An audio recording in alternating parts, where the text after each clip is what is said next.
Welcome to Season 4, Episode 3 of the May Contain Action, a podcast.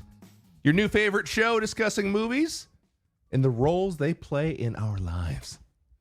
I'm joined as always by my co-host and aspiring film bro, Trevor May. I'm trying to watch movies and just be pretentious about them. That's my goal. Yeah, he is. My goodness. I mean, you're a white guy with a podcast. You're halfway there. Whoa! You hear that voice? We do this every episode. Time. Yes. Every time. Oh my goodness. Who's that? Paul, I tell guess us who we'll that jump to it, is. You know what I mean? There's no hiding her. I had the sheet up to hide her. She's just talking. We're also joined by an extremely talented guest. Oh. That does so many things that I think there's only one person on this earth qualified to list off those things and introduce her. And that's her. That's my Instagram bio is what it is that I forgot to pull up before this. Hi, I am Dinah Faye. I'm also known as Dinah the Rose on all platforms. I've done this a billion times, specifically with Trevor and Paul in the room, so hopefully it's not too weird for them listening. But I am a tabletop gaming content creator, YouTuber, streamer, oh my god, podcaster nowadays on my own podcast, model, panelist, consultant, special guest. Bang. Look at that. My AI goodness. developer. No, don't put that on me. Programmer. Crypto bro. Programmer, crypto bro. Finance. Crypto insider. Yeah. Advisor to the White House. Yeah. Not this one. Ex advisor to the White House. Anyway, welcome in. Former Well, White House welcome in. correspondent, Diana. Hello. Unbelievable. Diana, thank you so much for being on the show this Hi, week. happy to be here. I love how our It's a pleasure. lawyer had to like coordinate all this for us. It's like, hey, my mom said you can come over if your mom says it's okay. Exact same vibes. It's the exact same thing. He's so jealous, too, that he's not doing the particular movie that we're doing today. Oh, I bet. He's very upset about that. Yeah, and he set the whole thing up, which is just so He funny. did. So Noah, thank you, Noah. Appreciate you. And he was the first episode of this season, so He was. he's got a special place in the show. So he's Mhm. fine. He's doing okay. If we don't Um, acknowledge him, he'll sue all of us collectively. So Yes, that is exactly. I know What we things are doing. about him. He would never. You should text me so I have that information, please. Thank you. gonna share with the class. Thank you I so know much. things. No, I'm just kidding. I don't know anything. So, yes, look at Diana, that. what's up? Diana, what's up? Hey, What have you been up nothing to much. lately? What literally lately? just finished watching the D&D movie right before this podcast, so that way I can study. Diana, please, you did not just finish watching it right before the podcast. I'm a fake D&D fan. I've actually never seen it's a D18, right? In my life. I don't know the merch the way you do. I mean, hey. But Come I on. have I legit just finished watching it, and I'm stoked. I also love how everyone calls it the D&D movie as opposed to the actual title, Honor Among Thieves. Yeah. Yeah, because Like, it's just the D&D movie. It's yeah, right. Also, there's two other movies. D&D Bad. movies? Oh yeah, there's one from 2000, and then there's a 2005 sequel, Is there really and they're What? awful. Oh yeah. Oh, I watched those when they came out. D movies? My brother was Gosh. like, let's do this. Then we're like, why'd we do that? It was like loving the Mortal Kombat movie when it first came out. Like, it's not a good movie, Man, but it's Look still at fun. that. Yeah, 2000, already exists. 2005? There's some actors in it too. They tried. They went for it. It's part of this. It's part of this. they put their whole D&D SE into those. I mean, I don't that want no to get... one's ever heard of. there was 3, 2000, 2005, 2012. Well, sorry, I didn't want to get ahead of ourselves. I just I didn't know about realize the 12 one. Oh, man. That's Yeah, it was a That's- direct-to-DVD release. Apparently, They no used one to else do did those. either. Yeah, yeah, super evidently. popular movie. I think like Goodness. Jeremy Irons is in one of them or something. Like, Jeremy yeah. Irons. yeah, big time actors. Yeah, we watched D&D. I mean, that's what we did. Dungeons and Dragons, Honor Among Thieves. Nice. By the way, I also thought it was amongst for some reason. I'm like, I don't think that's a word. That'd be cool. Amongst the word? Amongst is 100% a word. I mean, Why former is it White not? House correspondent Diana the Rose would know. That's so true. Welcome to the Amongst. grammatically correct podcast. Why is it not We'll teach you amongst? grammar and make you regret it. at She also some worked for point, I'm Reading sure. Rainbow. It's incredible. That's You've had a hell of a life. My goodness. Nice. Diana, Surrounded by how in many- the midst of. Yeah, that's good. how many campaigns are you doing currently? Currently, in the midst of? Are you one part is of? Amongst. man. Okay, so long form campaigns, two. One is on stream, so you can find that over on not my Twitch stream, but on Madeline's Twitch stream for those who are interested. That'll be like a month from now. I don't know how long your lag time Okay. on editing is, so this will probably be a month 3 years. in the past by the time this comes out. Yeah, and then Yeah. I've got one that I do as a home game, which involves a lot of Australians, so it's actually at midnight Pacific time every couple of weeks. That's What's a a wild one. home game? What does that mean? So home game is kind of what content creators in the D&D space use to determine, basically denote the fact that whatever they're doing isn't on camera. So it's like if I were playing D&D here, literally at home, it would be home game. Anything that's not recorded, we kind of have to put that line there because there's a whole different set. You play entirely differently when you're on camera versus off camera. makes And then sense. I have one shots scattered everywhere, or a mini series like what we did. Dang. We did. Damn. And apparently, according to Laugh Taffy, we're pretty good looking. We're I a good looking see group. that. Yeah, it's Yeah. crazy. I actually printed that clip out frame by frame and put it up on my fridge. It's great. I stare at it every morning. Laffy Taffy thinks I look nice. Wait, what Except clip for is no. this from? You I'm didn't see sorry, it? I'm Oh, it's confused. in the No, I group didn't chat. see this. Yeah, Oh. it's just a clip of Laugh Taffy being like, look at this group of people. And Noah. Look how and Noah. Look how good they look. And Noah. Love it.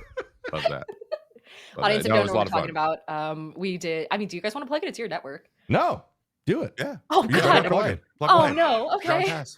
Do it. Yeah. Improv. Hi. Hello. Hi. Dinah Faye again. Good to see you all. So over a little while ago, Forgotten Paths, Noah Downs' Yes. I guess D&D show had a little holiday episode, which you guys have been on for a couple of years now. Yeah. And I came in for the 2024 season, little 5-series run. So if you guys like D&D and you're watching this because you like D&D, you should go watch that. It's unironically 100% one of the funniest things I've ever been a part of as far as D&D stuff goes. And you guys were a huge part of that. So Yeah, we even mixed in some little bit of Shucks. creativity. We came up with some creative stuff. I think We all the did. character. I think we all had some pretty interesting takes on our characters, especially towards the end. so yeah, definitely go check that out. And that is also on the MCA network. So Forgotten Pass everywhere you listen to podcasts. Same place you'll find this pod here. That one's also here. So just go search that after you listen to this one, obviously. Yes. We appreciate that. We were all on the most recent ones. Okay, so we watched Dungeons and Dragons: Honor Among Thieves. Yep. We have a nice little synopsis here, a 3-sentence synopsis that needs to be read Yeah. in a movie theater voice. Who wants to do it? Diana, I would love it if you would do it, but you don't have to. We don't force anybody to do it. oh my gosh. but It this says one's Paul's pretty good. name right after, so I was not prepared. It actually says in a movie theater voice, dash does. Paul. I want to hear Paul's. Paul, do you I do want too. to You want do to hear me do it? everything? And then I'll do the last sentence. You're gonna do the last sentence. Very okay, much, so yes. hold on. Let me just make sure I know what the last sentence is. Oh, It's, okay. it's All right, after all right, the second to last period. I'm gonna clear my. I just gotta clear my throat. I know what a sentence is, Mhm. Trevor. I just was trying to find it. Welcome back to I don't the know. grammatically correct podcast. All right. Okay. There we go. Ow now, brown cow. Ow now, brown cow. Okay.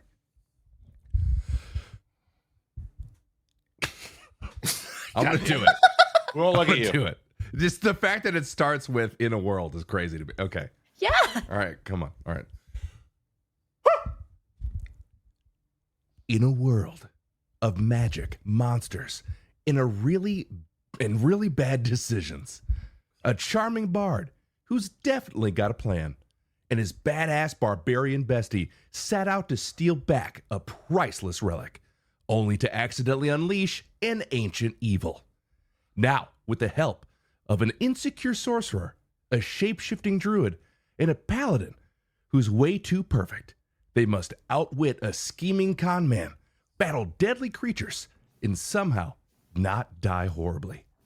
Get ready for epic quests, questionable heroics, and at least one very angry, very overweight dragon. Because this is Dungeons and Dragons: Honor Among Thieves. Nice! I can't do the voice as well. Nice! Yeah, Is let's that get not some good? music behind that too. Edit that Yeah, in. that Thank was- you. Woo! But then chop me saying that out. Thank you. Yeah. Editor, if you could cover my tracks for me, please. Yeah, exactly. My yeah. goodness, that had real Was good. telenovela vibes at the end there. That was I was like trying so really- hard not to go for like Watch Mojo vibes, like getting ready for. Next time I watch Mojo. Mojo. Yeah. Here are the Yeah. top 10 ways people. Yeah, that's. That was Top good. 10 baddest dragons. That was good. Woo. Good job. Good job. Good teamwork. Yeah, you fired me up. Now I want to watch it again. Now I want to watch it again. My heart's racing. Is so- that normal? That's crazy.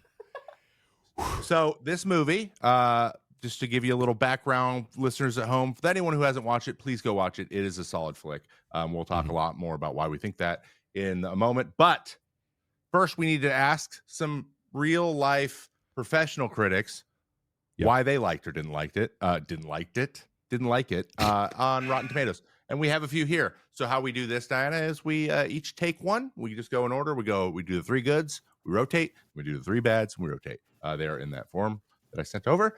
So I will lead us off with our good friend who's literally in every single episode. Richard Roper gave us a fresh finally. He's never given us a fresh. I think this is the first positive one.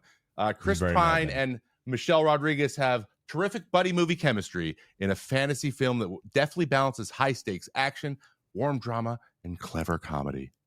Very well put. Absolutely. Very professional. Nice. I would agree. We also had. Oh yeah, sorry. I thought order. Wait, no. Do you want to be Kaylee? You could be Kaylee. I feel like you do a great Kaylee. Is it clockwise from what I'm seeing here? How do we do it, Trevor? We never. That's counterclockwise. So we're gonna go clockwise. Diana's up.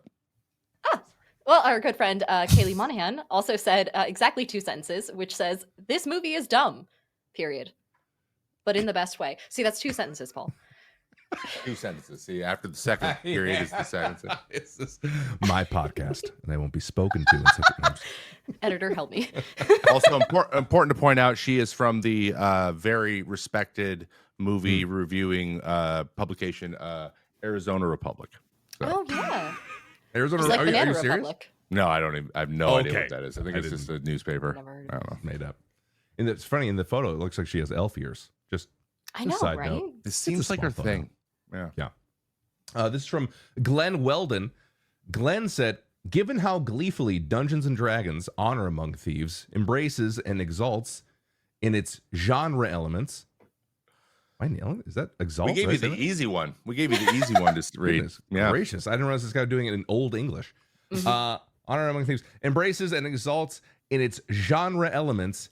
It's interesting to note that it's all the stuff geared to making the film accessible to the mainstream that is the most duly generic thing about it. What in the hell did that even say? That guy went to film school. He's an English major. I don't even know. Yeah, 100%. It's interesting to know, though. I think it also important to point out, NPR is the publication.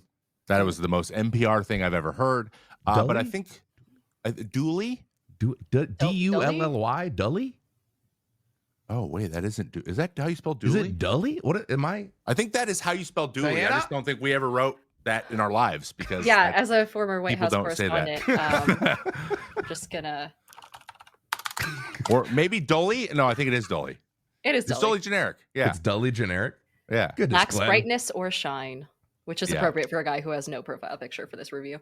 Yeah, True. exactly. Hide True. the freaking face. But I believe his point was the thing that made it accessible to more people was the thing that wasn't as good about it. Which, Yeah. Weird. that's how Netflix makes movies, like exclusively now. It needs Exactly. to appeal to every single person, and it tends to make things a little bit less fun. But as always, every movie's got them, even good ones. The bad. We have A.A. Dowd from Kron. I don't know what that is either, but he says, a bit like playing D&D with kids who consume nothing but Marvel movies and seem eager to annoy their DM with nonstop winking asides. Huh. I mean, they did have a very distinctly Marvel scene in it, where that owlbear was full on like Hulk smashing the Red Wizard. That kind of has to be called out. That was a literal pull from that. 100%. Straight up. Yeah. Yes. And yes. I saw actually a YouTube video where they called that out, and they pointed out like 6 movies that have done it since. Oh, It was done in really? a Marvel movie. Yeah, it's pretty common. Though in that scene, I will give it one props when the owlbear looks over like excited, like, did I do good? Do I do good? That got me a little bit. I was like, Yeah, that that was a was- nice little twist. I like that. That was funny. that was very cute. I liked it. All right, straight on to the next one from the Wall Street Journal. Kyle Smith, definitely not a made-up name, says it's Hello, Kyle. Sorry if you're listening to this. It's definitely a real name. Yeah. It's a blizzard of rubbish, he says, lurching from one barely explained magical gizmo or beast to another so quickly that none of it has any impact whatsoever. Yeah. Huh.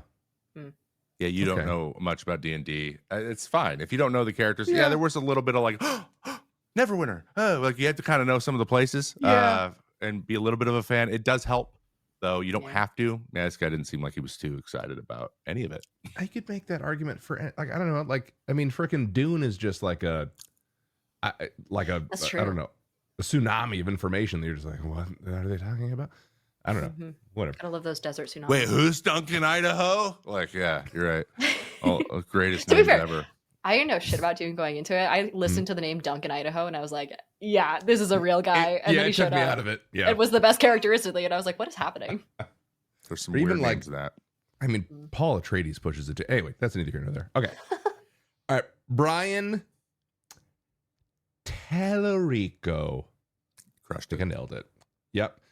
From RogerEbert.com. Ironically enough, Brian is neither Roger nor Ebert, but he works for them apparently. So he says the film often feels like it's faking what the creators love about the game instead of trying to translate it from one medium to another.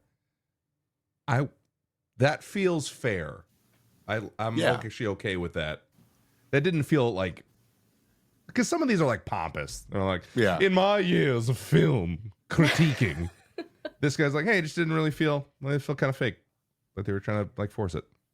I mean, It's like Hitchcock's rolling in his grave because this movie exists. Yeah, like okay, it's calm down, buddy. yes and no. I feel like if you're like a hardcore D&D fan, you can't be satisfied no matter what, first of all. But also, That's fair. like, you could nail down every spell that was cast in this game to a real spell. But he's right in that they didn't have real components or anything, you know? Like, if someone had material components required for a spell, then in the movie, they didn't need it. And there's, like, if you really want to, like, drill down into it, yeah, you could pick it apart based off of, like, lore accuracy. But that makes sense. it's a movie, you know? It's a PG-13 movie. Who cares? It's fine. Yeah. Exactly. Yeah, I think that its lack of that, like, really trying to translate it, like, one-to-one into a movie is why it works. Because it's guys, D&D is a role-playing game on a table. It's just not for everybody. It's slower it's just the way it's played doesn't really translate into a movie. You can't really do it that way effectively. Yes. So I that's kind of what they tried to do with those ones that we mentioned earlier from 2000. And it didn't land. And everyone's like, what are we talking about? Rolling dice? I don't watch a movie about rolling dice. You're like, I get that. I understand that. Makes a lot of sense. Also in our reviews, though, important to note, we also have to check Letterboxd because we got to hear what the people say. And sometimes they got takes, and I just chose all three of the top ones from this because they were pretty good. They're pretty good. I thought they all were pretty good. If this first one, by the way, is who it actually is supposed to be in the picture, I freaking love this dude. Hey, you read that one then.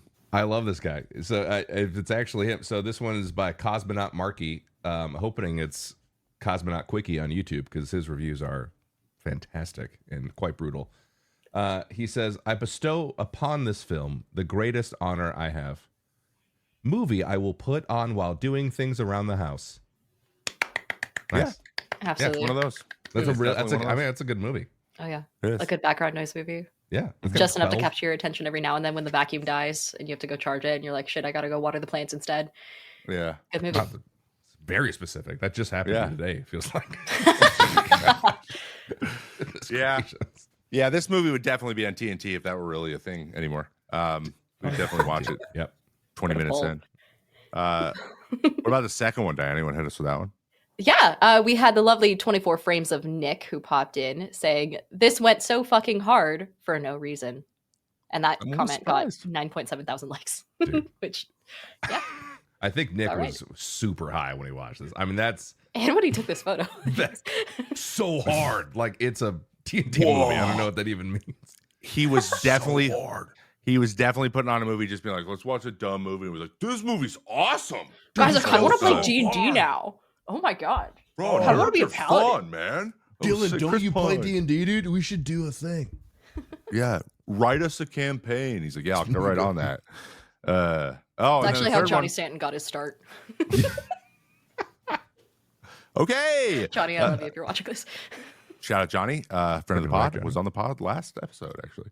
Oh shit! Really? Oh shit! Yeah. Oh god, Johnny, I'm sorry. He knows. Kirsten, and our third one says, massive win for Short Kings. They need wins. Who's the Short King? Bradley Cooper. Oh, yeah. Huge win. Bradley Cooper, the very in tune with his emotions, and that was like the most. That whole interaction was like, man, these people just really have done therapy and I figured it out. Dude, as someone who's watched this. Limitless way too many times, I thought he would break out and just be a total asshole. He was the great. whole guy. Limitless is such a specific Bradley Cooper movie to have watched many times. That is, It is. I like someone who's watched Point Break dozens of times. Like, you watch Point Break? Don't like why? It's such a specific movie to have watched. Patrick Swayze. What are you talking about right now? I don't know, man. It's just I would watch Patrick Swayze just run or walk around, say nothing for 5 or 6 times. Why not? Sways. Why not? We also want to hear your reviews, guys. So if anyone has a really good one, you got something witty to say, or you see something about one of the movies we're talking about, you want to send it to us later because we will reread them later. maycontainactionpod@gmail.com. Yes. Professional email. Yeah. maycontainactionpod@gmail.com. Definitely did not pay for that. So we would love to hear it. Please send it to us. I am monitoring it all day, every day. And we're yet to get one. So please send us one. I mean, it's new. It's new. We're bringing it back. Yeah, it's new. Open up a Gmail tab and send you guys some. Just the emo says, "Hey, how's it going?" It's just the movie poster for the 2001. Hey, we got an D&D email from movie. Diana. Oh, nice. Oh, that's weird. It's just her flipping off the camera. That's good. All right, let's give a quick background on this movie. Some industry stats: $208 million it made in box office with a budget of $150, which that tracks. I mean, a little bit. I mean, the budget anyway. There was a lot going on there. $50 more million in Emperor's New Groove. Look at them. Got some nominations. Oh yeah, a couple noms, as it said in the biz. Evidently, they call them noms, which is weird to me. Saturn Award for Best Fantasy Film, Critics' Choice Super Award for Best Actor, and the Visual Effects Society Awards for Outstanding VFX, all of which I think are very much deserved. It was directed by and written by Jonathan Goldstein and John Francis Daly. They also did Spider-Man: Homecoming. So when this movie got announced and they were attached to it, there was a lot of excitement there, which as they should, because Spider-Man: Homecoming is phenomenal in my opinion. Oh, super. Yeah, I've definitely seen. You should if you haven't. Limitless, many times. Listen, Spider-Man: Homecoming, not even once. It could be worse. You've seen Lord of the Rings, right? don't out me like this, Paul. Oh my goodness. Listen, I'm very famous for not having seen any movie ever. You guys should not have invited me onto this podcast. Possible? Noah should not have invited me onto this podcast. You do. D&D exist without Lord of the Rings. What in the world? The guy invented fantasy. We ripped off Halflings from him, and I've never seen the movies or read the books. I'm working on it. It's on the list that definitely exists of movies that I need to see. I mean, okay, but okay, just do me a favor. Do not watch the extended versions for the first time. Wait, what? Why? Not the first time. Because you'll be like 4 hours. Like no matter how good a movie is, no one's like, I want to sit down and watch this for 4 hours the first time. Watch the original one and then go back if you like it. This is what I've heard. This has actually ruined people's opinion of this thing because they watched a 40-minute too long movie. We're like, dude, that was so boring. The The first one. And it's just not one big hike, right? It's I mean, at the beginning first movie it's is them basically coming together. Act one. It's just a very it's 3 hour act one. But then It's two. good. But Then if you're looking for like freaking sword fight, it's not going to happen. Oh, But then you get to it, and you're like, I'm glad I got here. right. This is Yeah, sick. it's like the marshmallow test, but for fantasy nerds. Noted. Yes. And a lot of people don't go past the first one. I saw another video recently where a person who is a cinephile did not like it and was trying to defend himself, and he watched the 4 hour and 10-minute extended version the first time. And they're like, "What are you doing?" And he's like, "Oh, I thought that's how you're supposed to do it." So now he's all excited to try it again. It was 50 minutes longer than anyone wants to sit there, though I could watch all of them back to back to back. But I'm just a massive nerd. I'm Anyway, like the least nerdy person in this room right now. The fuck? yeah, I don't. Have you ever seen someone lose respect for someone else in real time? It happens to me every day. We're So letting more it movies, slide. movie facts. Limitless, Let's- countless times. I mean, I can't even I tell like it. The amount The of scene times where he I've drinks watched that dude's Limitless blood. is Listen, limitless. motherfuckers, I will. If you guys ever do an episode on Limitless, call me The back Two in. Towers? Never Bring heard me of in, it. Coach. Return of the You King? are in Return of what Limitless. king? You are, You guys because are I fucking want your watch takes Limitless. now. You're gonna see all kinds of stuff that we never even knew was there. Oh There's my gonna be all this God. stuff. One does not simply play D&D. See, I would get that reference. Without- if I'd seen you the would. movies. It's fine. We're off topic. Please gonna continue move with on. the stats, Trevor. Trevor, save me. Anyway, the people in this movie, starring Chris Pine as Edgin. I'm sorry, I'm flustered. Edgin Darvis, he is a bard. Michelle Rodriguez as Olga Kilgore. In my opinion, probably her best role since Fast and Furious. I'm pretty sure it's the only thing she's been in. Reggie Jean Page as Zank Yendar. You may have seen him in Bridgerton. He's phenomenal. Justice Bridgerton. Justice Smith and Simon Almar. He's in another great movie recently too. The TV glow, When the TV Glows. Another good one you should see. Sophia Lillis is Doric. No idea what she's been in, but she was good. Hugh Grant is in every English movie ever, and Daisy Head as Sophina, which Daisy's in a lot of stuff too, but maybe not quite in this role. Sophina is the witch. She is very scary and mean. She's super scary. Music by Lauren Balfe, like it either way. Cinematography by Barry Peterson and edited by Dan Lebenthal. We have a couple fun little tidbits before we get into our categories that I would like to share with you. One really fun little Easter egg that I noticed when I watched it the first time, and then it's even funnier now that you know this. What's his name? What's the paladin's name again? It's that weird Zank Yendar leaves them, and he's like, "Oh, he's just gonna walk away." So when they did that, they just said, "Okay, walk." He's like, "Cool," and like just walk and we'll cut and whatever. So he walks, and they just didn't call cut, so he just kept walking. And so Pine's like sitting there like watching him. He's like, so he just ad-libbed like, "Man, he just walks in a straight line. Oh, coming up to a rock. What's he gonna do? Oh, he's just gonna walk right over it." That whole thing was improv. The whole thing was improv. Amazing. And he just kept walking. He's like, "Okay, I guess I'm just gonna walk over the rock." So the whole thing, they just left it in. And stuck the landing too on the other end. yeah, of it. stuck That it was great. perfectly. And so they cut it when they cut, like everyone just lost their mind because they was like, that was perfect. That's exactly what we wanted. And we were going to tell you. So that's just a little tidbit there on some improv. Of course, it's Chris Pine, so there's going to be a lot of that. But this kind of came from, this has been a pet project for the two guys I mentioned earlier who wrote it. They've wanted to do a good D&D movie ever since the 2000 went direct to video, did not do well, and they were very disappointed. These guys played D&D themselves, so they're like, we're gonna write a better one. Fucking So nerds. huge nerds. I bet you they've seen Lord of the Rings. The filmmakers sought to make Honor Among Thieves a mix of adventure, action, and comedy, taking inspiration from Guardians of the Galaxy and staying faithful to D&D's lore and mechanics. So they really wanted to make sure the owl bear got in there. They really wanted to make sure like they used Neverwinter and use all the places and the groups and the everything to be as real as possible from the OG. So and I think they did a good job to that. But Chris Pine was the first guy. So they were like, "Chris Pine, you are our bard." And it basically developed from there. Michelle Rodriguez joined after him. And basically it went like in order from the main characters to the minor characters. It's just kind of how it played out. So it kind of came together really nicely. That does not happen for movies this big, especially when they bomb that bad, when they tried to make it before. And the last guy to join was Reggie, Jean Page, after they saw him in Bridgerton. So they had already started developing it. Oh, Bridgerton came out. They're like, we need him in here. And I thought he was phenomenal. Though we did recast this one later. We will talk about that. I thought it was pretty well cast. So a lot of fun. They filmed in Iceland, Northern Ireland, in and around Belfast. So tons and tons and tons of those. Yeah, tons of those like, really cool set pieces are real. Yeah. They didn't do not a lot of green screen. There was some good amount of CGI, like the fat dragon, obviously. But there was actually way more practical effects than you would have thought. Way more, actually. Yeah, because they were like chopping through those like basalt column type areas so much, and I was like, "Oh, this is so cool." Too bad it's CGI. If it was actually in Ireland, that's 100%. Yeah, that's cool.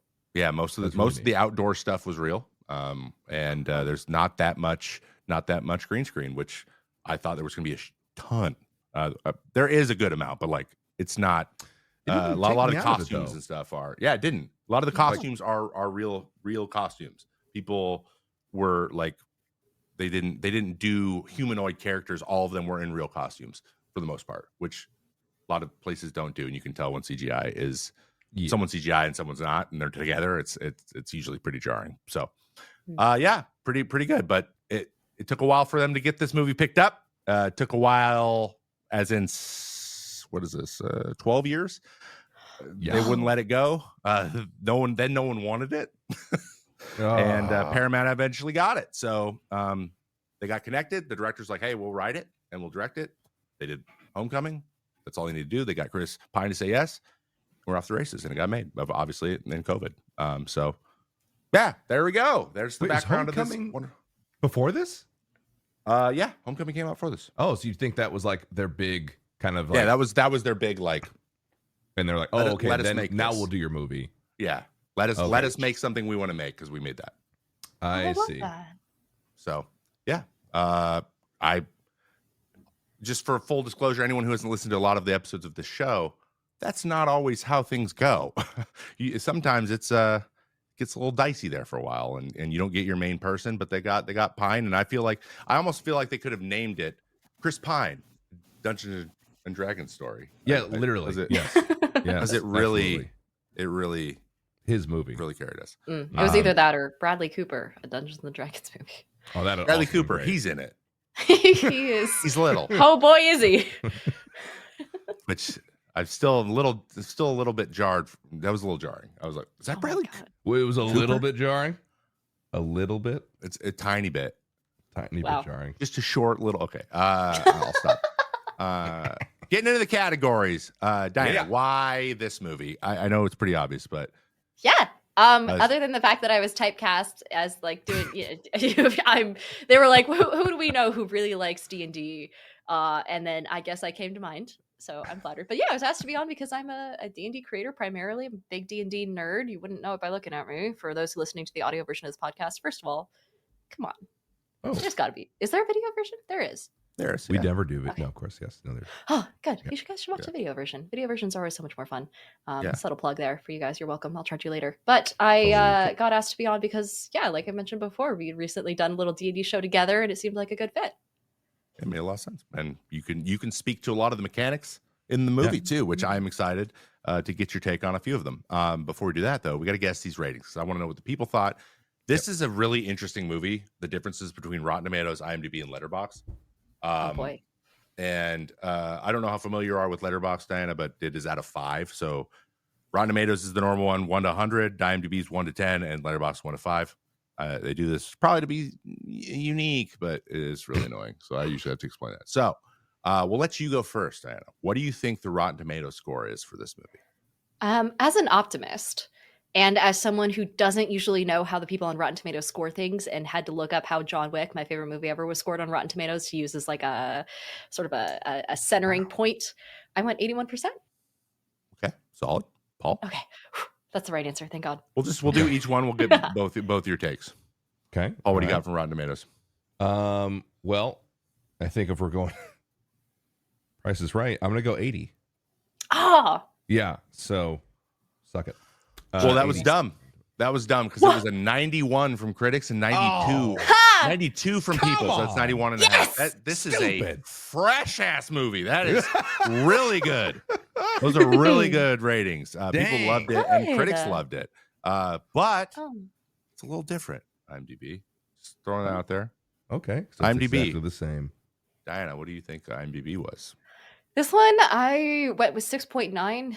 Because, again, widely unfamiliar with IMDb ratings, and specifically because I wanted you guys to say nice after I said that number. Well, Paul, go on. Hook, line, and a sinker. So, let's see. IMDb, I'm going to go 4.2, like 0, I think. Like 4. Oh, harsh. Yeah, 4.2. Like, well, wasn't that bad. Jesus. It was a 7.2. Man. 7.2. But judging by the number 91, 92, usually that translates into like a 7, 9, 8 on IMDb. Yeah. and usually they line up pretty well. IMDb and Rotten Tomatoes usually are pretty. Yeah. And then Letterboxd sometimes could just be a shit show because people get on there and just bomb it or boost it just because it's funny and they saw it on TikTok. I'm a little disappointed though, because I feel like you guys didn't really get, like Diana did the 6.9. Mm-hmm. I did the 4.20. It just kind of sorry. Editor, cover our tracks. That was great. It's gonna be a long podcast. Nice. That was great. Anyway, Letterboxd. What do you think, Diana? I'd never even heard of Letterboxd before this. I just went with 2.8, full on throwing a dart into a dartboard there. Solid. I've never heard that expression. All right, Letterboxd. I'm gonna give it like a. Okay, get the Rotten Tomatoes super good. I'm gonna say 3.5. 3.5 exactly. Congratulations. Oh, amazing! Back in. Which is also Bradley Cooper's height in this movie. Yeah. 3.5 feet tall. Well done. Nice. Very nice. Good job, Nailed guys. it. Very nice. Letterboxd is like the movie social media. It's like Goodreads is for books. It's very similar. And I, to be honest, I've gotten into it maybe in like the last year and a half, and now I can't stop. It's some of the funniest. People's reviews are absolutely ridiculous. So you can find some of the funniest stuff ever. If you ever just want to go look at one of your favorite movies, but what are the people who hate it saying? It's pretty good. It's pretty Letterboxd, if you're listening. Yeah. Oh, Letterboxd sponsorship would be sick. Oh, it would be sick. I don't Freaking dope. I don't know what we do. Be like, hey, go rate movies. Yeah, I don't know. Yeah, go and interact with our product. All right, Vivian Ward rating. How do we feel about the intro? How did the intro do for if you watch it and be like, okay, I know what's going on. Mm-hmm. They're setting the tone. The tone has been set. How are we feeling about this? Score of 1 to 10. Paul, you lead us off this time. Yeah. So, very dramatic opening, right? I actually kind of felt like it was a bit of a bait and switch there because they start off with the prisoner transfer. Honestly, if I'm being real, it very Jurassic Park, right? They kind of bring in the big cage. They put it up to the side. It was very, I was like, they learned that from Jurassic Park. But it changes quickly, which I think is a good encapsulation of the entire movie. Like it starts serious, but it's very not serious towards the end, which I think is the point. So, I mean, Vivian, probably a little bit too high on the rating. I would probably say this is like a, I'd say I give it, I feel like I always give 7s, but I would give it like a 6.5. It was good. Solid. Solid opening. What? Not bad. We'll take that. We'll take it. And also, by the way, maybe I should have clarified that. This is how I thought about it. And you guys don't have to do this. I thought about it all the way up until the escape. So like from the whole thing? Just that's the whole first starting sequence to where then the breakout. Now the story's starting. Well then like 8. Yeah. I didn't know that. There you go. So I was at an 8.5. It was an 8 for me, and then it gave me a half point when they named the eagle guy Jonathan. He's everyone's favorite. I actually love that. I love that so much. Jonathan. And I just like every time it gets me, every time he gets so surprised. He's like, whoa, they're trying to do this. It's great. So I gave it 8.5. We were going to pardon you. Yeah, right? Such a good throwaway line. How did you feel about it, Diana? I thought it was fantastic, mostly because I do that exact same thing when I'm actually playing D&D. So it kind of sinks to my heart where what you were talking about, Paul, when they had a seemingly super powerful, super like apparently famously terrible, infamous character come in and you're like following him for so long. And then it cuts straight to Chris Pine fucking knitting mittens and, things like that. And exactly what you said was what I had in my notes here, where it's two bookends for the tone of the movie. Sometimes it gets really serious, sometimes it gets really funny, and it's like you get both of those right in the first opening sequence, and from there the rest of the movie is going to be somewhere in between those two lines, which I feel like is really good from a sort of subtle audience perspective. I do wish they info dumped a little bit less in Chris Pine's like, this is my monologue, like this is my entire backstory. He even calls it out as like, this is my edgy backstory, and why and yes. Yes. Well, I also felt like that was a good. I agree with you. I also kind of thought of it though in the way of like how some people. I haven't played a lot of D&D campaigns, but some people are like very into the backstory and like I need to know the shoes your character was wearing 10 years ago. Like that's not relevant. Like I don't need that. Yeah. So it Like almost I felt can never he look at was- rubber boots the same way ever since my parents died. And it's like, what are you talking? We're Yeah, having dinner.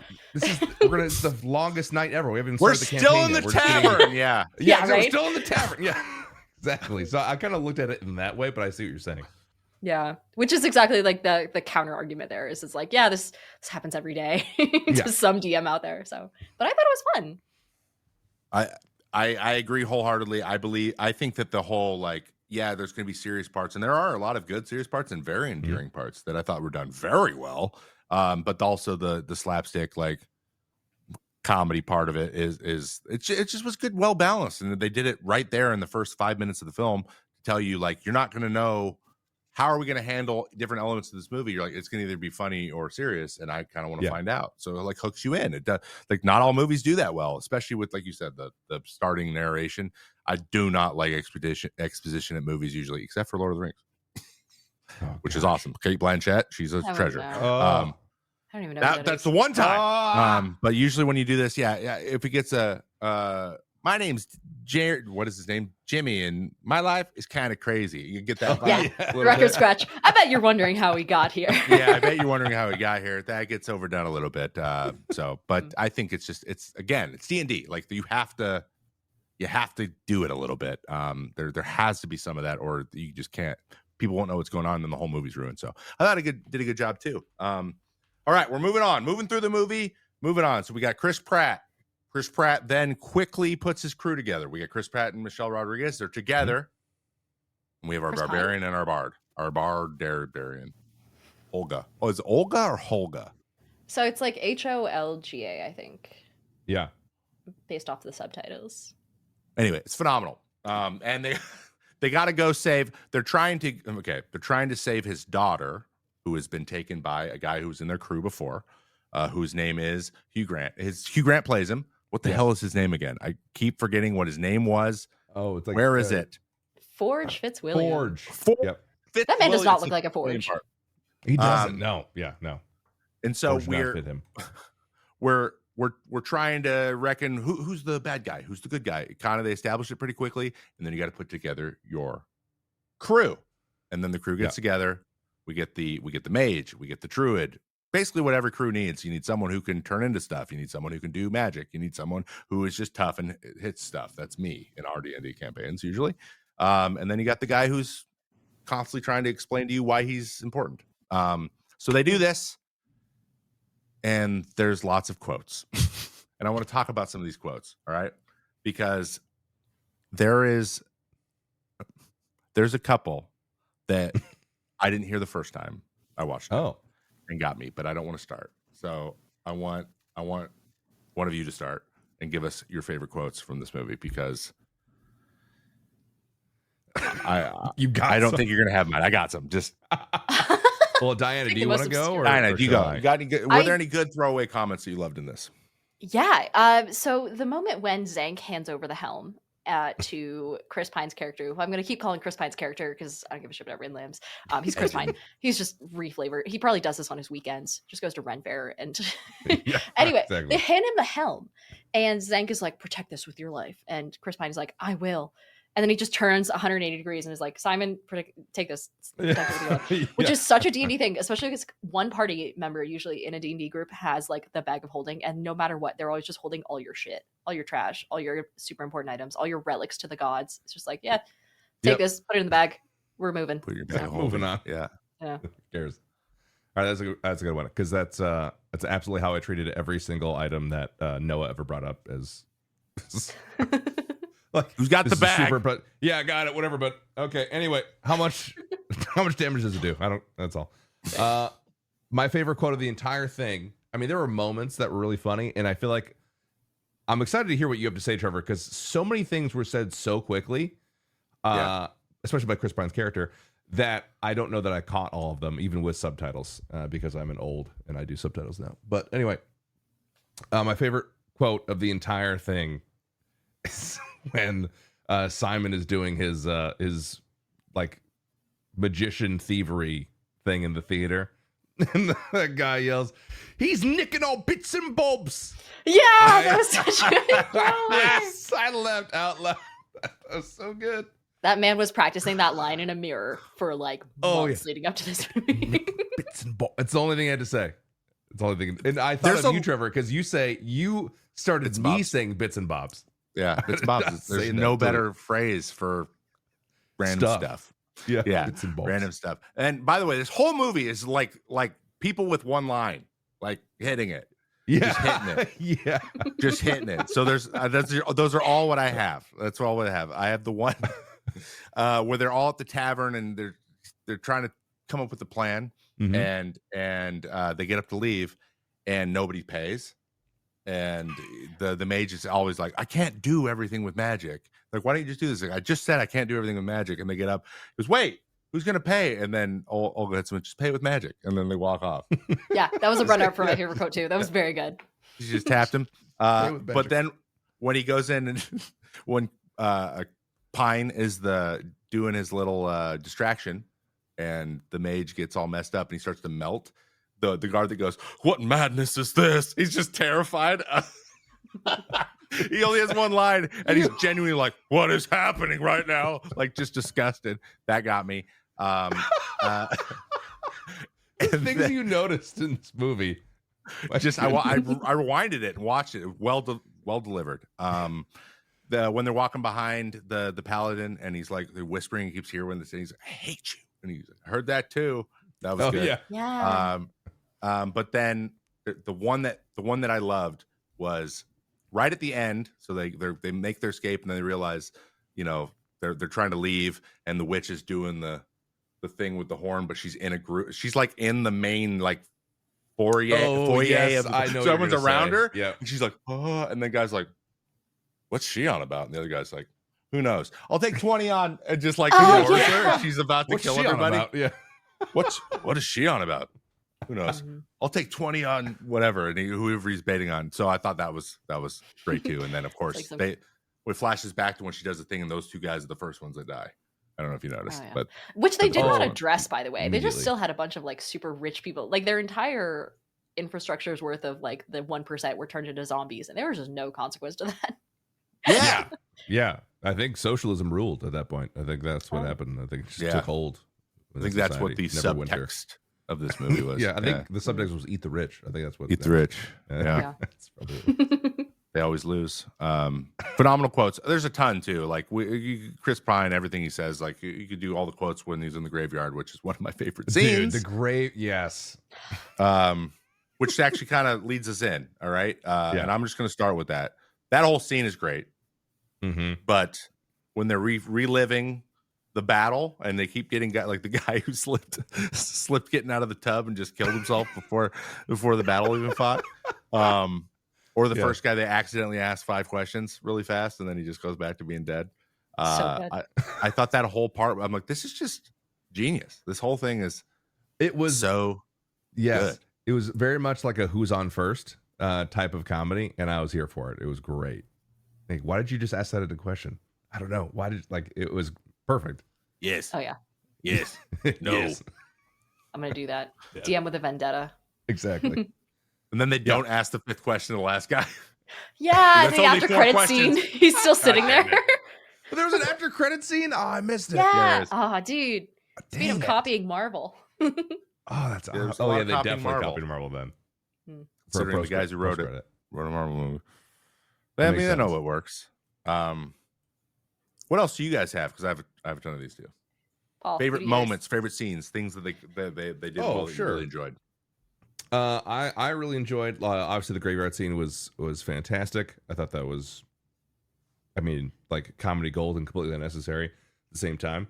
I also really enjoyed the whole Underdark area. I thought that was pretty well done. I don't really know too much about how the Underdark looks. I just know from Baldur's Gate 3.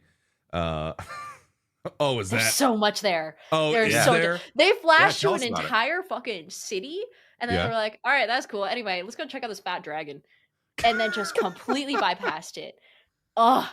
Do you think in that city, Diana, do you think if they actually went there into the city that they would find a copy of Lord of the Rings, you think would be there? Yeah, they would find a copy of the Lord of the Rings, and then it's like the extended editions 2 feet away, but no one's touched them. That makes perfect sense.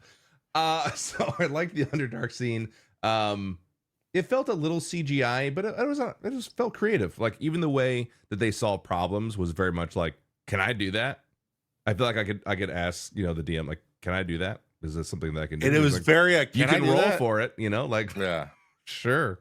Yeah. Like, what if I duck under the water while the dragon breathes fire? And I, like, you know what I mean? Like, it felt kind of ingenuitive. Oh yeah. So that part felt the most like a D&D campaign, which I thought was really, really cool. Yeah. Oh, Yeah. 100%. That's a guiding principle for most DMs. It's like, shit, that was so cool. I wouldn't have even thought of that. Like, yeah, sure. We'll try it once. Yeah, exactly. And Noah gets so annoyed. It feels whenever we do because the holiday one is very, not to just like shit all over Noah this entire podcast, but like very structured. And so we're like, can I do that? He's like, I mean, it's going to kind of ruin the surprise, but like, sure. Okay, that's fine. Audience, please go watch this holiday movie. Every time he paused, so he'd be like, ugh. Yeah. Yeah. Yeah. You can. Yeah, just sure. Why not? I mean, it's a nightmare being a DM. Yes. Anna, what about you? Those are Man, I mean, there were a couple like small moments. This movie took into when it comes to their shot framing, and this is like small stuff that you learn by watching enough CinemaSins videos. The thing like when Chris Pine enters the cabin after his wife had been murdered, spoiler, by the Red Wizards, and the camera shot is initially upside down, and then it flips around as he enters the cabin. It's like one of those small things that's symbolic of his life turning upside down in that moment and his entire life course changing. That's like the cinemaphile level type thing. The other one that I really liked, and this is such an underrated scene, is when Safina is talking to her right hand man. They're like coming off of the docks or whatever, and she's like, hey, by the way, before you leave, like the soldiers that are following us right now, like they let the prisoners escape, so why don't you take care of them? And the guy, like, instantly, he's like, yep, absolutely. He turns on Green Flame Blade, one of the spells in D&D, goes off, and, like, the scene doesn't change. It still stays focused on her. Like, he's blurry in the background, but he immediately just, like, cuts down 5 men at once using this badass spell and these badass flourishes. And you see, it's like your focus is on him, even though he's blurry in the background. And by the time you look back at Safina, she's back in her red garb again because she had changed into her red wizard vibe. Yes, that was cool. It's so good. I eat that shit up. I don't know. Very underrated. Very, very good. In that same kind of vibe, right? The thing that I think, like something that translated extremely well from the game D&D into the movie was the final fight when they're fighting Safina, and they're all doing like they're quickly attacking her with all the different things they do. Like everybody is doing their. Like this is what an encounter in D&D looks like. Everyone's just like doing everything they have. Yes. It's prolonged and it's drawn out so far that you've used everything in your kit. Really, that those are the best fights when you have to use everything, figure out how to use everything, and they do it quick. It's quickly, so there's not like rolling in turns, obviously, but you see everyone like using everything, trying everything they have all at once on the one big baddie, which is exactly how a fight would go, which I thought was awesome. Also, the hands. Like them just and there were 2 different hand spells too. You can tell which ones they are. 2 different hand spells, and then it also just kind of turned into like an arm wrestling match, like rock paper, thumb war, rock paper scissors, and to the point where they by also another thing that's interesting about that, you summon an elemental or something. You're usually trying to attack the person, but like they were just all they wanted to do was fight their elementals against each other. Like they weren't even trying to hit each other; they were just trying to hit the hands, which was like a who's more skilled situation, which is a caster dick measuring contest. Exactly, which is awesome. And of course, that's part of his arc, which was awesome as well. So I was like, really well done. Also very D&D. And also, this is what happens. This is like how a fight is with all these different things happening and the real spells that they do. So I, without saying them, they didn't have to tell us that's what they do. People who've played are like, this is what I'm imagining in my head. That's exactly. I was thinking that actually when they had the moment where Michelle Rodriguez is fighting all these different people and her the sword or the axe that she's like asking the guard about that she gets. I thought that was It was almost like they were playing D&D while they were shooting this in some ways. I mean, not to like over or give them too much credit necessarily, but it was like, all right, everyone had a character and they played and they almost like played out what happened. Like, okay, how can we shoot that in the movie? It's like, oh, okay, I like that axe, that's really cool. And then it falls into the forge, right? And then it becomes she pulls it out and she's like, Nice. I could see a DM doing that. Like your axe fell into. She's like, I'm good the with forge. this. Is what she said. Yeah. Oh Yeah. yeah. What happened to my axe? I don't know. Pull it out. Like okay. Now it looks even awesome. Like it looks cool. Yeah. Like that stuff doesn't feel so much like classic fantasy. That feels like uniquely D&D. Those circumstances. Oh, 100%. Yeah. Like full on, Yeah. just like that whole sequence you just did was really cool. Have a treat. You know? Yeah. Exactly. Yeah. Exactly. Yeah. Here's Yeah. as a DM. Exactly right. Yes. Oh, dude. I And love that she's you flicked it with it. Here you go. And- Yeah. Here you go, kid. and Michelle Rodriguez just was awesome. She was, She was so The good. most perfect casting. It was so she good. crushed it. She's a perfect barbarian. Like you don't Yes. need to be told. You're like barbarian. Easy. She just Yeah, loves eating. exactly. I do find it weird they s- never like called Chris Pine's character a bard though. He was Yeah, like, I don't know that's- what I am. I was like, you're the bard. Yep. You He literally gets- joined he the gets faction kind of for bards. accused, What do you mean? And he's like, well, no. Yeah. Didn't You someone carry say, a loot. aren't you a bard? He's like, no. Yeah, like, No, I you're make the bard, buddy. plans. I'm the plan guy. Which Yeah. just say you're the bard. I get it. No one. That's a little bit of the running joke too. Like, who wants to be the bard, right? That doesn't get to do all this True. stuff. I mean, you can make cool Yeah. bards, but like, it's not as they're not just out of the box badass. You got to kind of make them badass. So, Yeah. I think there was a little bit of like that going on. Like, yeah, I get it. I'm not the most badass character, but look at her. True. It's true. They didn't even have a cleric in the movie. Realistic. They didn't. They didn't. Yeah, you're right. I was also waiting They- for Chris Pine's character to hurl an insult, like to do that, like in the middle of a fight, Oh, like an that would've been actual bard good. move. Yeah, like to Yeah. hurl, like to distract her, be like, oh man, and then like I don't know, then the barbarian comes and like chops the guy's head off or something. But he never did that. I remember. I mean, Diana's probably better at IDing this than I am. Any bardic moves? Really?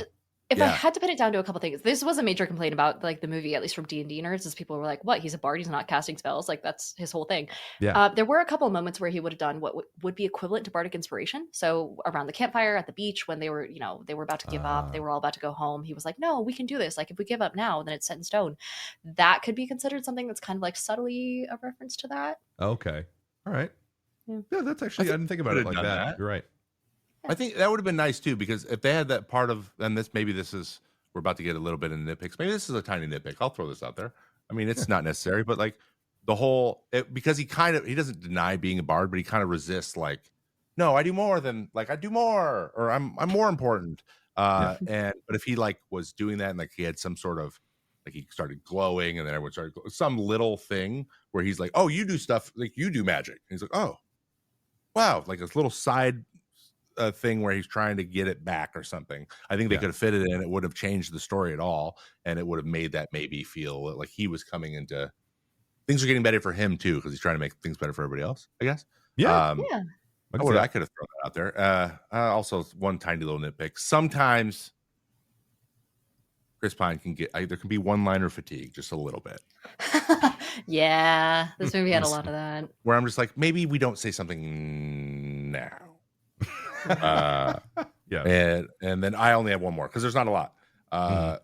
When we mentioned the whole axe fighting scene, and Olga is beating everyone's ass, and he's trying to like cut his bindings on the stairs. That's not gonna work. And then he gets a sword and he's doing it, and then he got up and eventually hit him with the loot. I wish he just would have never gotten like she hit him with a loot or something, and then he finally gets it done. He just gets up and just starts talking shit in his face, like, "Ha! We destroyed you," but he never didn't do anything. He barely got loose. He hit someone with the loot. I wish he would have just been like still cutting. He's like, God, we're so freaking good at this. Like, he's doing nothing. I wish that would have been a little bit, I think would have landed a little bit better. But again, it's Very bardic tweak. Yeah, exactly. Yeah. A little bit, I'm useless. I'm Chris Pine. Because they tried to make him seem that way. He was trying. I feel like he was trying the whole time to make everyone know how important he was. A little bit. Like that was his prove himself a little bit, but I don't. I mean, the didn't druid even explicitly called it out, where she was like, "What do you actually do here?" And he was like, "Well, I come up with the plans, and then backup plans when those plans fail." She's like, "But you make plans that fail? What do you mean?" So there's a little bit of back and forth there. I liked her character as well. She was probably. I mean, we didn't get into like actual favorite characters, but she was actually probably one of my favorite ones.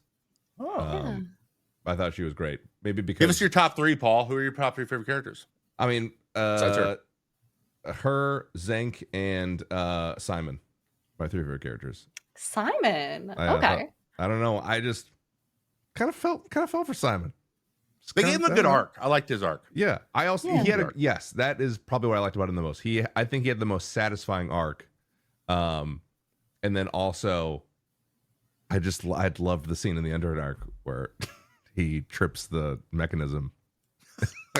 I was like, Yeah. When he's explaining the super complicated moving on the. By the way, super D&D also. Like, don't step on that. Yeah. Step on that one.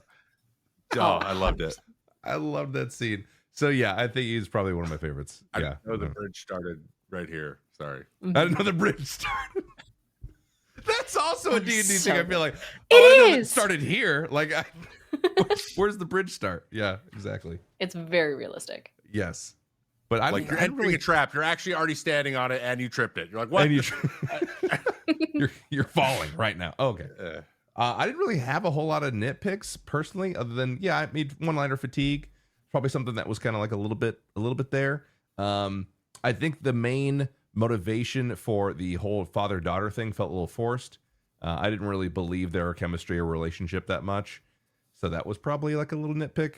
And it, like, an offshoot of that is I don't still fully understand why she hates her dad. Yeah, it was kind of like a miscommunication trope, but then they clarified it, and she just didn't believe it. And then she's still just mad mad. at him. Yeah.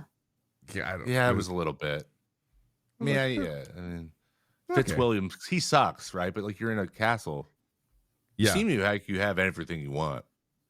So. Yeah, it's very weird. I didn't understand his motivations. Yeah, he was like, you get to mold someone, but I'm like, is that really all it is? Like, it's got to be more than that.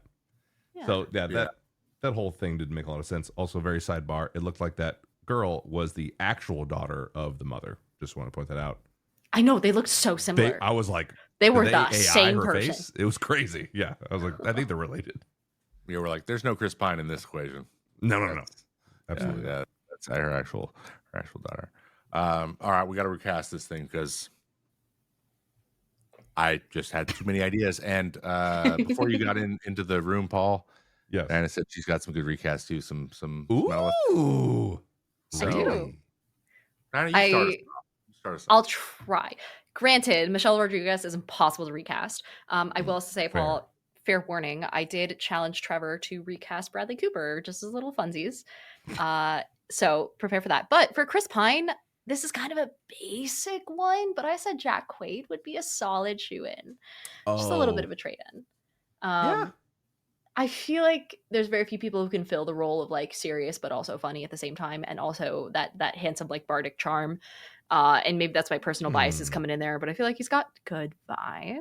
You think Jack Quaid is like the handsome debonair thing going for him as well? He could pull it off. Maybe. You think so?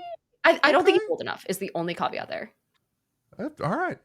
The goofy side of Chris Pine, 100%. Yeah. I don't know.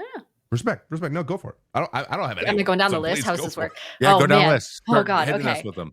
Michelle Rodriguez, very hard to replace. The only person I could reasonably think of was Ruby Rose, and that's only because she's a boxer. And I feel like it would be mildly okay. And also, I feel like we need more representations of female barbarians that aren't just like hulking and like, or like maybe some of the like Amazonian might be more of a cool twist every once in a while. Oh, there you go. For Zank, I gender bent this one a little bit. I love it. So did I. Really? Oh yeah, Yes. I went with Michelle Yeoh.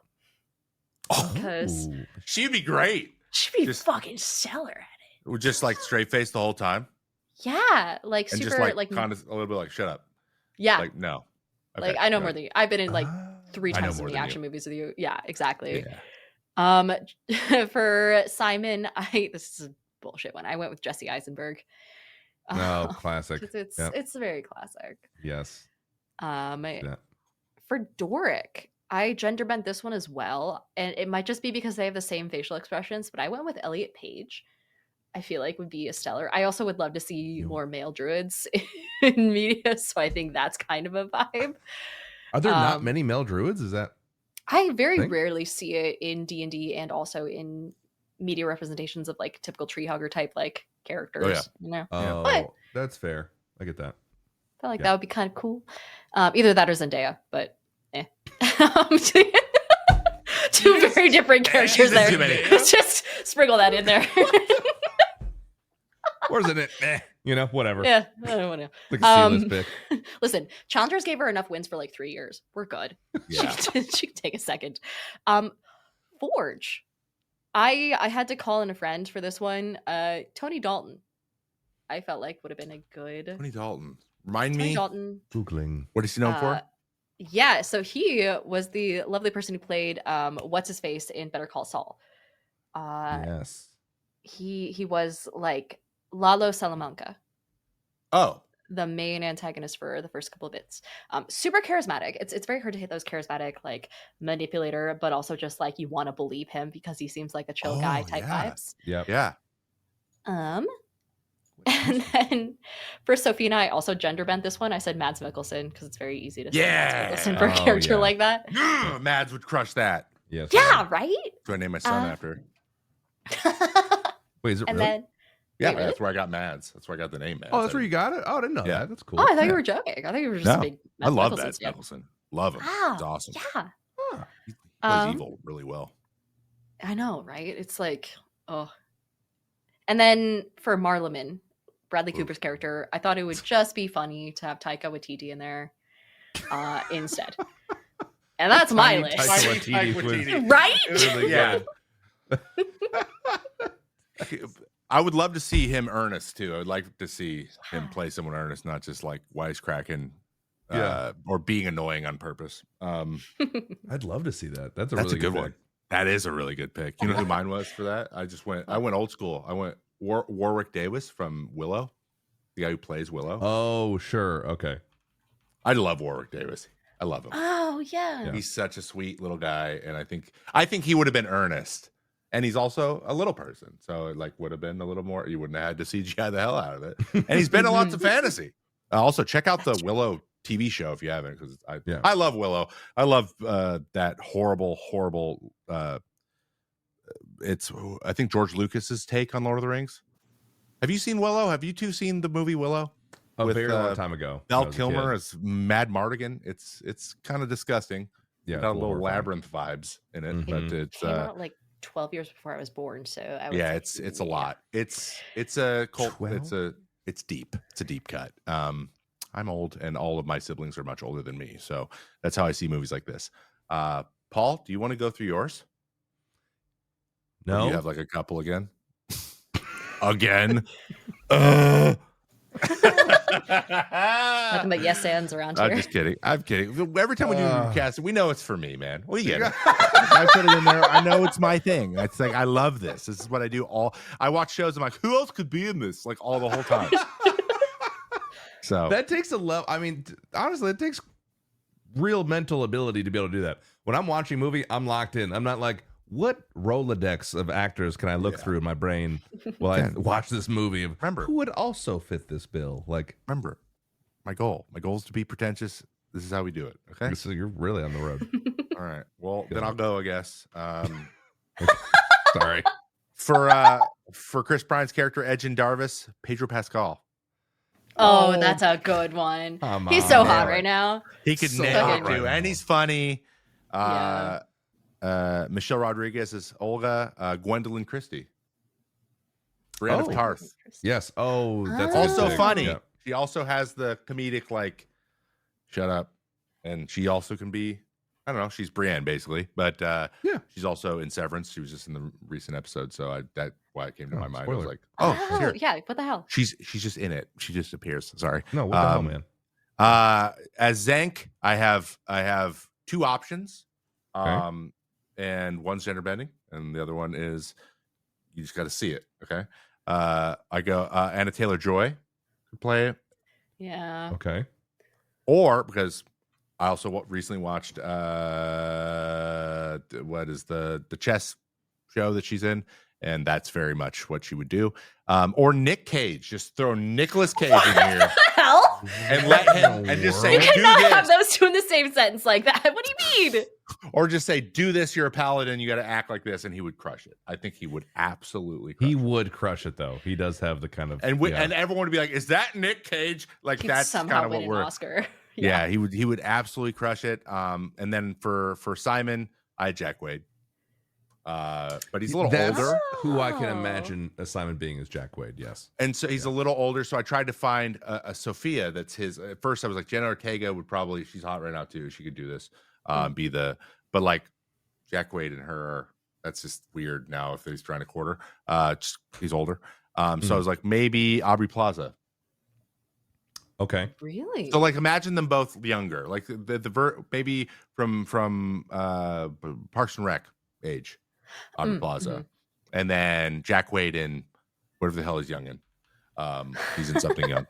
He's in a lot of stuff. So them and their younger versions, I think together they would probably have pretty good, I think, chemistry. And also Aubrey Plaza is really good at like being like, stop hitting on me. Like I think she's really good at that. So Yes. And then George Fitzwilliam. We could just go with Hugh Grant light with Colin Firth. Or you could just go with Grant, Jude Law heavy, or not Jude Law, Hugh Grant heavy with Jude Law. So either one of them, I think, could do it. Colin Firth would be like, what's happening? And then Jude Law would be like, I'm evil. Yeah. Secretly really evil, but I'm very good at making you feel like you're you're safe. And then Daisy Head as Safina, I'd probably, this is a little bit of a deeper cut. She's newer on the scene, but she's really good at being creepy. Sophie Thatcher. Sophie Thatcher. So I've Googled all of these, by the way.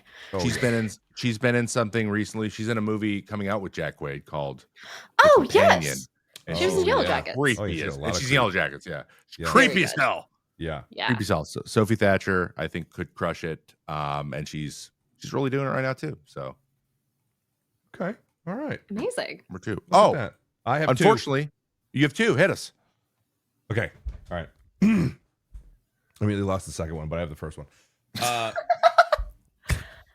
Simon. Will Poulter. That's good. Come on. That's a good Simon. Come on. Yeah. Excellent. Like it's a pretty good Simon. Just saying. And who are we just talking about before you said the Sophie character? Who's the last character? But he's got to be skinny. He can't be big buff Will Poulter. Oh. No, can't be the that's bear true. Will It's gotta Poulter. be, he's gotta It's lose too the hot. weight. It's Yeah. way too hot. It's so hot right now. I think an obvious choice that feels, I think I'm a little upset that you didn't even think about it, Trevor, for Forge, Idris Elba. yeah. Actually, I did think about it. Well, you didn't say it, so Oh. it doesn't count. You didn't Yeah. think about it, and it hurts because I love Idris. By the way, Bucket I almost brother. threw out Common for Zank, just because Common only has one thing. He's like, Yes, that's actually it'd be hilarious to be like follow Common, me, yes. because he's just the same in everything. Oh. Yes. Did you Isn't Google that Common? Shiloh? Did Diana just Google Common just now? Yes. Yeah. I had to get through 3 entries for common sense, common. He's Yeah, got like the same beard, never changes the beard, never changes anything. It's just a bald Yeah. dude, beard, leather jacket, same thing. It'd be that in this. We're like, why is Common in this? I 100%. guess Dude. Common's in Silo, and it makes, at first I was like, why did they cast Common? And then now I'm like, no one could do this but Common. Yeah. There's a, yep. Mhm.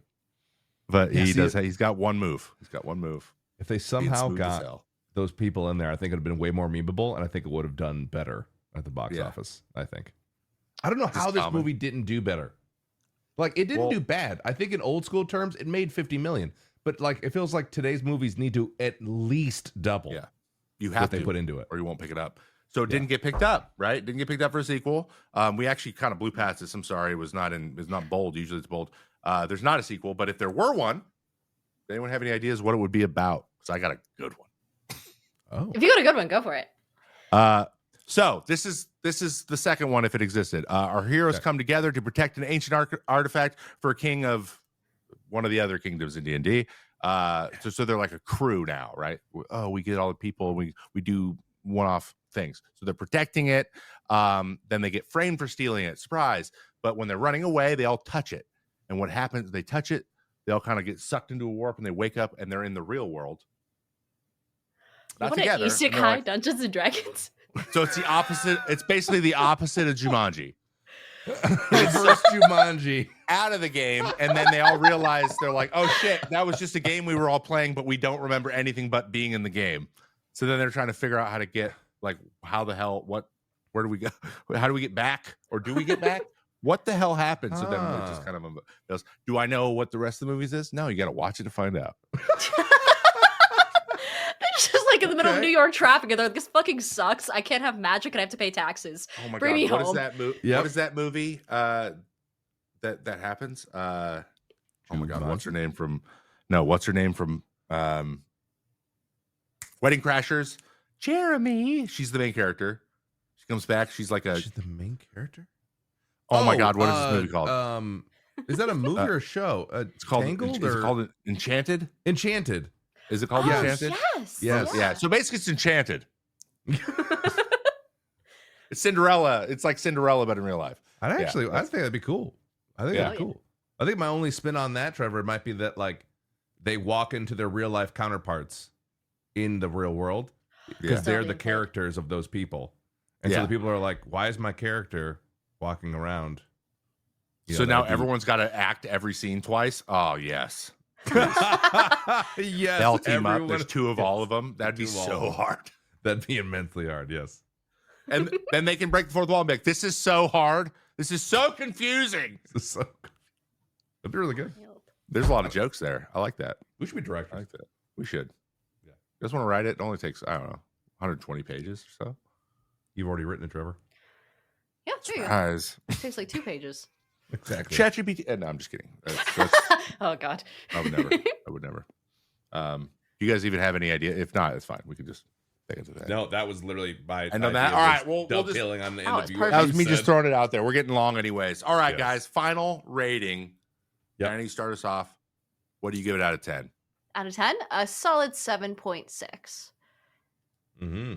I feel like 7 That's- is a little too basic. Can't imagine choosing 7 Always. for re-rating Yeah, ever. can't So be doing you know. that. Yeah. Okay. I love that. 7.6. I'm gonna give mine 7.7. Wow. If we're Not still doing because- Price is Right rules, I I'm an think- independent individual. Oh all my right. God. I chose that before you said 7.6. Mm. I didn't. But yeah, I think it's really because I think 7 is rewatchable. I would watch this again, like if someone wanted to watch it again. And I agree with Cosmonaut Quickie. It's a great thing to have on while you're folding laundry. I would have this on. I think it's fun. I think it's a great time, and I would just want to hear those one-liners in that whole graveyard scene over again. So I good. kind of want to go watch it right now. Yeah. I'm not going to, Very but I good. kind of want to. I give it an 8.2. I really liked it. Whoa! I really did. Oh. It Damn. might have been the timing. Maybe I just needed to laugh about something. Not, maybe I was just like, oh, everything sucks. Give me something funny, and then it was delightful. Also, I might just be a dad and like, oh, you're gonna like this one when you get a little older, bud. So, yeah, I really enjoyed it, and I'm a big nerd, and I've really leaned into that lately, and so 8.2. Leave me alone, world. I can yuck you around, buddy. That's great. So yeah, I liked it a lot. Dungeons and Dragons: Honor Amongst Thieves, among thieves. Among Mhm. thieves. And that is the movie, and we loved it. Overall, I think what we would say as a group, right? Go watch Yes. it, guys. If you haven't watched it, go watch it. Absolutely. It is free on Prime right now. It is. So go watch it. It is free to watch, and we don't know how long it'll be there for. So check it out. Go check it out. Amazon, if you're watching this, sponsor us. Sponsor We'll them. get you to, they're I'm not. not here. They're not. Who is Amazon anymore? You know, who is Amazon? You know. This isn't a political podcast, Trevor. Don't get me It's started. not. All right. Let's not do it. Should I take us All right. out? You want me to do it or you want to do it, Trev? You take us out. You're my the captain of this ship. Goodness. I gotta do everything for this pod. I'm kidding, Trevor. Really. Except for recast. Yes, Yeah, I was gonna everyone. say you didn't even do the recast. Show your mouth, Daddy. You haven't seen the You were the Lord of last Rings. one here. Name me one Hobbit. Fuck off, Paul. Oh yes. Name me one Hobbit. Hobbit. One. Whatever. Who was the main one? There was a guy. Frodo. Oh, There was a guy. Thank you so much, everyone, for listening to episode 3 of the May Contain Action podcast, season 4, Dungeons and Dragons, featuring a lovely guest, Diana of the Rose. hi. We will see you all next week, or the week after, rather, because we do this bi-weekly now. Nice. For our next episode, which is, Trevor? It is. I have no idea. It is. We were Limitless. told Just saying. it's gonna be awesome. Whatever it is, it's gonna We be should- sweet. We should totally cut it here and then edit in you on a completely different microphone level saying what it is. Just whispering it. So I was like, and join us next week for. I know who it is. I know who it is and what it is. We are watching Gladiator, the OG, with Ray Apollo, our guest. That's Ray Apollo right. join us for Gladiator. So Hot we're going to dog. be doing that. And also, we will include all of Diana's socials in the show notes below as well. So, you know, instead of her just listening them to you, you can just click on them. It's so much easier. Please Go don't down make there. me list them. There's so fucking many. There's so many many things. There's more of those than the job she listed at the beginning. So that puts it. My goodness. Also, like and subscribe, and 5-star and comment and things. It's really helpful. Thank you. Exactly. All right, guys. We'll see you next week. Thank you so much. And again, thank you, Diana.